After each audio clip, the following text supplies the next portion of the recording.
anh đang có mà nè slo bao giờ anh nói chú riêng còn chú thì cô trọc thì nào tập bằng đẹp bao tiết khi anh đầm đòn và nè tiếp xúc với ông từng ông này bà ngày này cứ nhom bàn nông bột bà một bè bà lai nằm bây giờ thưa một hôm ông bà chơi ngày này cô màu bè bà lai bao giờ bà cứ miền trọc miền tà lai bà hay miền lực cây miền ấy chẳng để dân đầm được luôn ai mà chân có một bè vô thật vừa một hôm hay ngày này có bàn một hôm xâm lo mấy chú krương bà muốn trọc bà dân bong đẹp báu na bà chứ ngành miền tây ông bà được sao bà lai thôi mà chết bao giờ miền sập bà chân một ô tô sana tiếng ngọc khnia bà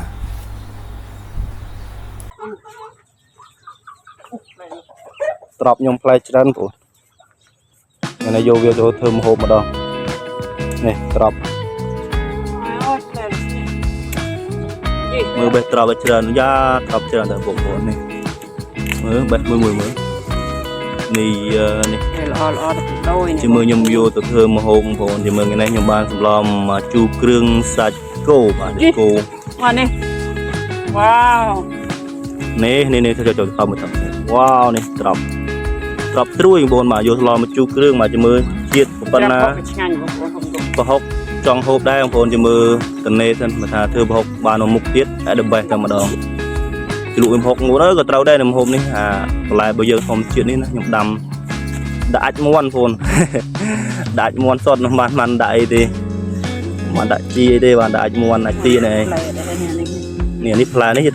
trọc vùng lô phồn này nít trọc vùng lô cũng buồn vùng lô mấy con nhom có mau đây mà đâu cái này có fly đây nè trọc mấy con không đi còn nó thích wow này trọc trui dùng phố đầm cắt lẹ plieng này đầm cắt lẹ plieng lâu là miền Tây ở bốn bài muối ô còn dùng của bài sa hao đây này bài tụi bạn này bài thơm ăn đấy còn tụi cùng bài nè thế này ôi mùi vào đây nó dòng đồ ôi vậy này nè đau này nè mùi đây mùi đây mùi thơm bài thơm mùi nó mặc ở nè wow không ơiนี่มือเจ๋อนี่คือทอมเป็นเนี่ยนี่โฟนเนี่ยจะมือยังใบมวยอันนี้ทอมวนแน่ตรอบบ่เยอะยัดปัดนี่ไปอันนี้จะตรอบวงโล่งโฟนเลยจะลุกบุกยังเธอมาฮอกอ่ะเตาคนนี้โฟนมาฮอกเรื่องฮอกเรื่องคือเตามองไอ้ขนาดปัตเต้โฟนยอมใบมัตเต้โยตัวเธอสโลได้โฟนมัตเต้อัดซับนี่หมดเดิมนี่miền tây dương vốn ơi hộp to bay cứ xa hôm o hoang vốn nhom hôm o thì hộpมันo vào rồi hộpมันo thì play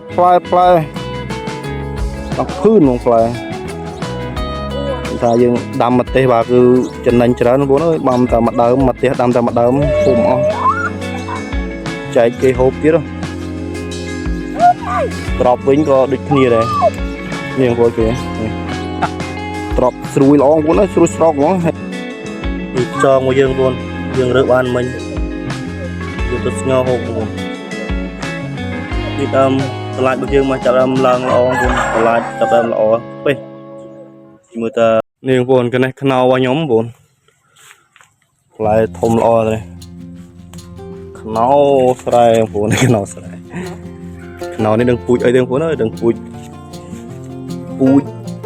អារឹងឬក៏ពូជបាយស្រាអត់ដឹងទេដឹងតែផ្លែល្អនេះ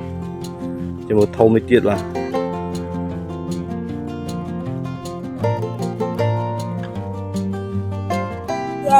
នេះបងប្អូនបាទនេះ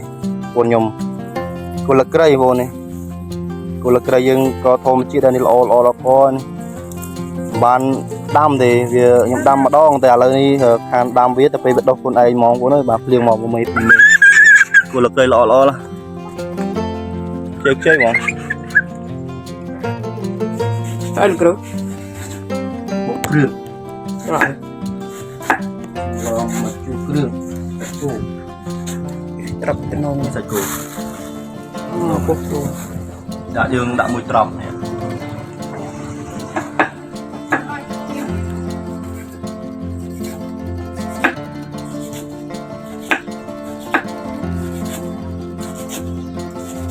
ănទៅនងហ៎ បាទបងប្អូនទាំងអស់គ្នាបាទគឺបងប្អូនបានឃើញហើយពីសកម្មភាពនៃការបេះបន្លែរបស់យើងបាទរៀបបេះពីចំការខ្លួនឯងផ្ទាល់តែម្ដងបាទអញ្ចឹងគឺបន្លែគឺធានាថា 100% គឺធម្មជាតិបងប្អូនបាទគឺដាក់ជីអាចមន់នឹងឯងបាទអញ្ចឹងគឺធម្មជាតិ 100% បាទហើយចូលមកដល់វិធីធ្វើម្ហូបរបស់យើងវិញបងប្អូនបាទវិធីធ្វើម្ហូបរបស់យើងគឺនេះគឺខ្ញុំបានមុខម្ហូបពិសេសទៀតហើយបាទមុខម្ហូបនេះគឺសម្លមួយជូរគ្រឿងសាច់គោបាទអញ្ចឹងសាច់គោខ្ញុំទិញគេមកមួយថងបាទគឺចំនួន 10000 រៀលបាទហើយជាមួយនឹងបន្លែរបស់យើងជាមួយនឹងគ្រឿងដែលយើងមានស្រាប់បាទអញ្ចឹងគឺខ្ញុំរៀបចំធ្វើម្ហូបជាមួយនឹងប្រពន្ធរបស់ខ្ញុំតែម្ដងបាទអញ្ចឹងនេះប្រពន្ធរបស់ខ្ញុំមកជួយបុកគ្រឿងផងដែរបាទអញ្ចឹងម្ហូបរបស់យើងនេះគឺសំខាន់ទៅលើគ្រឿងបាទអញ្ចឹងគ្រឿងរបស់យើងគឺយើងធ្វើយ៉ាងណាឲ្យគ្រឿងយើងបុកដោយខ្លួនឯងបាទកុំឲ្យទិញគេណាបាទគ្រឿងបុកទិញគេគឺវាអាចនឹងសល់អញ្ចឹងទៅវាអាចអត់សូវឈ្ងុយទេបាទអញ្ចឹងបើយើងបុកបែបនេះធានាថាវាឈ្ងុយឈ្ងប់តែម្ដងហើយយើងធ្វើទៅធានាថាឆ្ងាញ់បាទអញ្ចឹងវិធីបុកគ្រឿងរបស់យើងបាទគឺมันមានអីពិបាកទេបាទគ្រឿងយើងសំខាន់ជាងគេគឺស្លឹកគ្រៃបាទគល់ស្លឹកគ្រៃបាទដេងលឹកក្រូចល្មៀតបាទហើយយើងបន្ថែមជាមួយអំបិលបន្តិចបាទដើម្បីបុកទៅវាម៉ត់ល្អអញ្ចឹងណាហើយយើងអាចបន្ថែមជាមួយនឹងម្ទេសមួយគ្រាប់ពីរគ្រាប់ទៀតទៅដើម្បីពេលយើងកូរគ្រឿងទៅវាធ្វើឲ្យឈ្ងុយតែម្ដងបាទហើយវាអាចកាត់ឆ្អាបបានទៀតផងបាទនឹងអញ្ចឹងវិធីធ្វើរបស់ខ្ញុំគឺខ្ញុំតែងតែបុកគ្រឿងបែបនេះឯងដើម្បីឲ្យវាឈ្ងុយបងប្អូនបាទហើយបើសិនជាបងប្អូនអ្នកដែលធ្លាប់ទិញគេអាហ្នឹងយើងទិញថ្មីមិនអីទេបើសិនជាយើងទិញរបស់គេសល់ហើយគឺយើងហូបបាត់កើតទេបងប្អូនបាទអញ្ចឹងបាទអញ្ចឹងមកដល់កន្លែងនេះគឺយើងត្រូវតែមកលាងសាច់គោរបស់យើងបាទហើយសាច់គោនេះគឺខ្ញុំយកអាសាច់យាវបងប្អូនបាទសាច់យាវនេះគឺតម្លៃធូរទេបាទ 10000 គឺបានច្រើនគួរសមដែរបាទអញ្ចឹងយើងយកវាមកវាមានលាយគ្រឿងក្នុងវាមានលាយសរសៃមានអីអញ្ចឹងណាបាទហើយយើងលាងវាឲ្យបាន 3-4 ទឹកទៅដើម្បីឲ្យវាស្អាតបាទហើយវាអាចការពារជំងឺបានផងដែរបាទអញ្ចឹងយើងលាងវាចុះឡើងដាក់ក្នុងនឹងបែបហ្នឹងបងប្អូនណាបាទហើយយើងបើសិនជាបងប្អូនដាក់មួយទឹកអំបិលទៀតកាន់តែល្អបាទតែខ្ញុំអត់បានដាក់ទឹកអំបិលទេបាទគឺខ្ញុំលាងតែបែបហ្នឹងតែខ្ញុំយើងយកពី3ទឹកអញ្ចឹងណាបាទអញ្ចឹងគឺយើងលាងឲ្យស្អាតហើយយើងយកវាទៅកាប់តែម្ដងបាទអញ្ចឹងការកាប់កាអីហ្នឹងគឺមិនអីទេបងប្អូនអាចទស្សនាដូចវីដេអូរបស់ខ្ញុំទៅបាទកាប់មកដុំបែបហ្នឹងទៅគឺយើងអូខេហើយ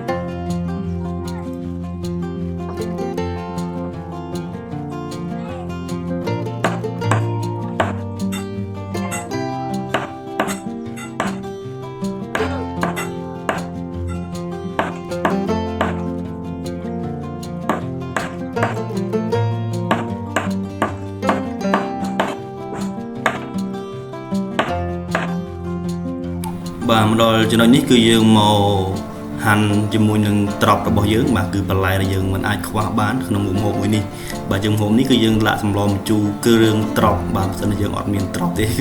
អត់ទៅសម្លម្ជូរត្រប់បានទេបាទអញ្ចឹងនេះគឺយើងមកហាន់ជាមួយនឹងត្រប់របស់យើងបាទហើយត្រប់នេះគឺខ្ចីល្អណាស់បងប្អូនបាទហើយវិធីចិតវាគឺមិនបាក់ទេបងប្អូនកាត់តែក្បាលបែបហ្នឹងទៅហើយយើងពុះវាជា4ក៏បានបាទជា2ក៏បានបើសិនជាវាតូចយើងដាក់ជា2ទៅតែបើរៀងធំយើងអាចដាក់ជា4ទៅបងប្អូនអានេះគឺអេមហើយបាទហើយ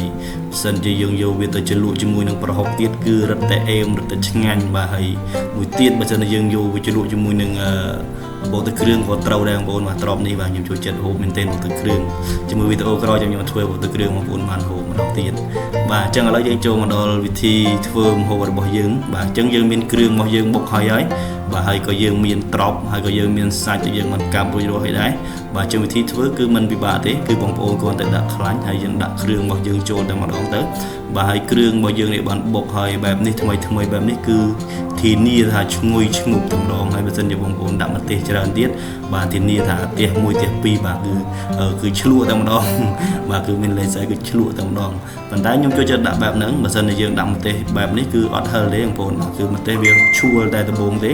អញ្ចឹងវាពេលយើងហូបម្ហូបគឺវាអត់ជាហឹលទេហើយក៏វាជួយកាត់ឆ្អាបផងដែរបាទកាត់ឆ្អាបកាត់អីចឹងណាបាទអញ្ចឹងគឺគុណសម្បត្តិរបស់ម្ទេសគឺវាបែបហ្នឹងបើសិនជាបងប្អូនមិនដាក់ទេគឺមិនសូវជាឈ្ងុយទេបាទអញ្ចឹងបន្តិចកន្លែងនេះគឺយើងត្រូវកូរគ្រឿងវាឲ្យវាឈ្ងុយហើយបន្តមកទៀតបើយើងថែមជាមួយនឹងប្រហុកបន្តិចបាទប្រហុកបន្តិចបានល្អហើយប្រហុករបស់យើងបើយើងមានប្រហុកសាច់ដែលវាម៉ត់ស្រាប់អាហ្នឹងគឺអូខេបើមិនបងប្អូនអត់មានទេបងប្អូនអាចដាក់ប្រហុកហើយយើងក៏ច្រាំវាទៅបាទនេះគឺជាការងាយនឹងឯងបាទយើងដាក់ប្រហុករបស់យើងបន្តិចទៅហើយយើងថែមជាមួយនឹងស្ករក្រហមបន្តិចទៀតហើយក៏យើងកូរវាបែបហ្នឹងបាទហើយបើសិនជាបងប្អូនមានស្ករសក៏បានដែរអត់អីទេបងប្អូនអាចដាក់បានហើយខ្ញុំដាក់ប្រើមួយស្ករត្នោតបងប្អូនបាទស្ករត្នោតនេះគឺវាធ្វើឲ្យទឹកសម្លរបស់យើងនេះវាឡើងក្រហមស្អាតបាទហូបទៅវាទំនងណាបាទគួរឲ្យចង់ហូបបាទបើសិនជាបងប្អូនមិនដាក់ស្ករហ្នឹងទេដាក់ស្ករសក៏យើងអាចកូរវាក្រហមបានដូចគ្នាដែរបាទអញ្ចឹងគឺយើងដាក់ទៅតាមចំណង់ចំណូលចិត្តបងប្អូនដាក់មិនសូវកុំឲ្យផ្អែមពេកបាទផ្អែមពេកវាទៅជាអត់ឆ្ងាញ់វិញទេបាទហើយថ្ងៃនេះគឺខ្ញុំប្រើជាមួយនឹងក្រសាំងបាទគឺម្ជូររបស់យើងគឺយើងមានក្រសាំងណាបាទអញ្ចឹងគឺយើងដាក់ក្រសាំងវិញខ្ញុំអត់បានដាក់ម្ជូរក្រូចម្ជូរអំពិលទេបាទអញ្ចឹងខ្ញុំមានតែម្ជូរក្រសាំងដាក់ម្ជូរក្រសាំងប៉ុន្តែនិយាយពីអាជីរស់វាគឺមួយយ៉ាងម្នាក់ទេបងប្អូនបាទគឺខ្ញុំគិតថាមួយយ៉ាងម្នាក់ទេគឺវាមិនជាខុសគ្នាដាច់ប្រមាណទេបាទអញ្ចឹងវាអត់អីទេបាទយើងដាក់មួយណាក៏បានដែរតាមដែលវាដែលយើងមានណាបាទប៉ុន្តែបើយល់ល្អបងប្អូនមានម្ជូរត្រួយ7ក៏អេមដែរបាទអេមជាង7ទុំទៀតបាទនេះគឺឆ្ងាញ់បាទហើយតមទៀតយើងកូរវាឈ្ងុយក្រហមហើយយើងថែមមួយទឹកត្រីបន្តិចទៅដើម្បីឲ្យវាមានចាប់រសជាតិបាទគឺរត់តែឈ្ងុយទៀតបងប្អូនហើយខ្ញុំធានាថាមុខម្ហូបមួយនេះយើងហូបទៅគឺធានាថាវាឆ្ងាញ់តែម្ដងបាទហើយខ្ញុំធ្វើហូបនេះមិនមែនជារសទី1ទេបាទខ្ញុំធ្វើហូបច្រើនដងហើយក៏ហូបទៅគឺឆ្ងាញ់បងប្អូនជាយើងធ្វើបែបហ្នឹង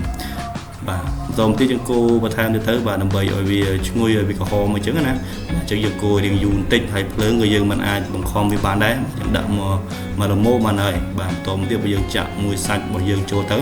បាទសាច់គោរបស់យើងកាប់មិញហ្នឹងបាទចាក់ទៅហើយយើងកូរវាកាប់ហ្នឹងហើយបាទយើងអាចគ្របវាទុកទៅបាទគ្របវាទុកឲ្យដាច់ទឹកប្រៃមួយតង់ហើយបាទយើងថែមទឹកមួយតង់ទៀតបាទហើយយើងរំងាស់វាបាទទឹកបើយកទឹកមួយដើម្បីឲ្យវាគោហ្នឹងវាផុយណាបាទបើសាច់គោនេះវាស្វិតបងប្អូនបាទកម្មចង់ដាច់ទេបាទស្វិតបាទទឹកយើងរំងាស់វាឲ្យយូរទៅតាមដែលវាផុយមិនផុយហ្នឹងហើយហើយយើងងាស់វាបាន10-20នាទីទៅវាផុយហើយបាទវាមិនអាចស៊ូវាភ្លើងបានទេហ្នឹងហើយអញ្ចឹងយើងរំទុកវាសិនហ្នឹងបងប្អូនបាទបន្ទាប់ពីយើងរំងាស់វាមួយរយៈពេលបាទគឺអាច10-20នាទីបងដើម្បីឲ្យវាផុយណាបាទខណៈផុយសាច់គោបែបនេះហើយគឺវាឆ្អិនហើយបាទហើយបន្តមកទៀតបើយើងថែមជាមួយនឹងម្ជូរក្រសាំងរបស់យើងបងប្អូនថែមម្ជូរក្រសាំងទៅបាទហើយថែមម្ជូរក្រសាំងហើយបាទវាល្មមហើយគឺយើងបន្ថែមមួយត្រប់របស់យើងទៅរួចជាការស្រេចហើយបងប្អូនបាទជាមុខមួយនេះគឺដើម្បីហើយយើងអាចបន្ថែមគ្រឿងក្រៅតាមចំណង់ចំណូលចិត្តបងប្អូនទៅចង់បានរសជាតិម៉េចបាទផ្អែមប្រៃឬក៏ហឹលអីថែមតាមចំណង់ចំណូលចិត្តទៅបាទហើយយើងកុំឲ្យទុកយូរពេកបាទថាត្រប់នេះតែយូរពេកវាទៅជារលួយបាទបាត់បង់វីតាមីនហ្នឹងបងប្អូនបាទអញ្ចឹងយើងដាក់ល្មមបានហើយចុងក្រោយបាទគឺយើង បេះជាមួយនឹងម្រះប្រូបាទម្រះប្រូរបស់យើងហ្នឹងបាទគឺប្រពន្ធខ្ញុំពងបេះនេះគឺម្រះប្រូដែលយើងដាំខ្លួនឯងក្បែរផ្ទះនឹងឯងបាទអញ្ចឹងយើងបេះដាក់ឲ្យបានច្រើនបន្តិចមកដើម្បីឲ្យវាឈ្ងុយបងប្អូនបាទម្ហូបនេះគឺយើងត្រូវការគ្រឿងរាងដិតបន្តិចបានវាឆ្ងាញ់អញ្ចឹងណាបាទអញ្ចឹងយើងដាក់ជាមួយម្រះប្រូទៅគឺជាការស្រេចហើយបាទអញ្ចឹងវីដេអូនេះគឺមានតែប៉ុណ្្នឹងឯងហើយក៏អរគុណបងប្អូនបានទស្សនាវីដេអូរបស់ខ្ញុំបាទហើយបើសិនបងប្អូនស្រឡាញ់រាប់អានបាទសូមកុំភ្លេចចុច Subscribe Channel ខ្ញុំម្នាក់មួយផងដើម្បីទទួលបានវីដេអូថ្មីៗពីខ្ញុំបន្តទៀតបាទអញ្ចឹងវីដេអូនេះគឺមានតែប៉ុណ្្នឹងឯងហើយក៏អរគុណច្រើនបាទសូមជម្រាបលាបាទបាយបាយ